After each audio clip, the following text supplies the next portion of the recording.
Good day mga kaibigan. Ito, titrim tayo.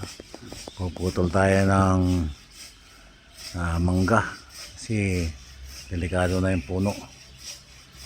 Ayan. Magtatagaan na lang ng laga-lagari.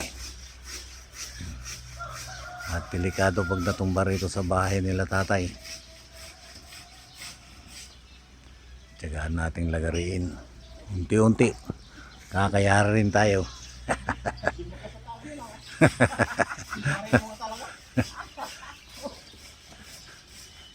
Malapit na yan, mga lahati na atay.